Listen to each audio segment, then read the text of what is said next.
Ladies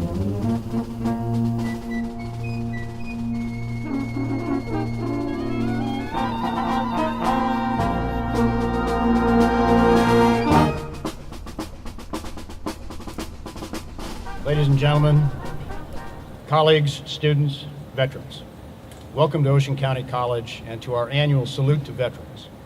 On this important day of observance, we at OCC aim to demonstrate our deep respect for those who have served our country as members of the armed forces, devoting themselves to the defense of our nation with courage and valor at home and abroad.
I took my soldiers to this training exercise. It was in a place that we know as the Ardennes Forest. It was in commemoration of the Battle of the Bulge. It was an exercise that happened every year. I thought it would be a good idea while we were there because we had a little time before we had to check in to take my soldiers to go see the U.S. military cemetery just south of Liège, Belgium.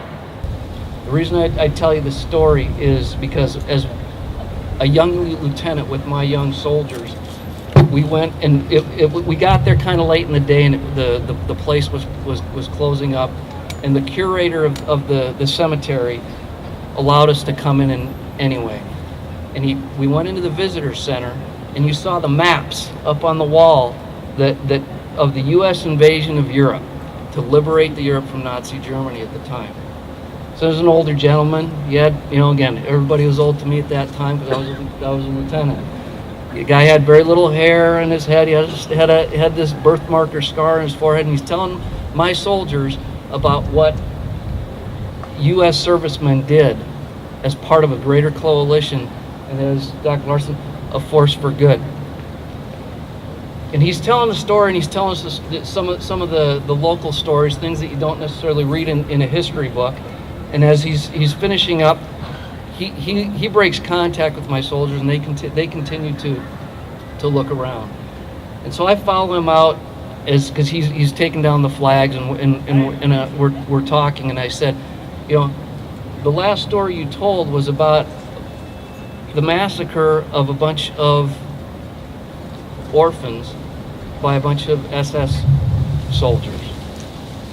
And he said, yes, they thought we were all dead. What an aha moment. This man was one of those orphans. That wasn't a birthmark, it was a scar. And he proceeded to give me a mentoring session that this lieutenant remembers to this day. And he said, he will spend the rest of his life serving the men and women of the U.S. military that are buried at his cemetery.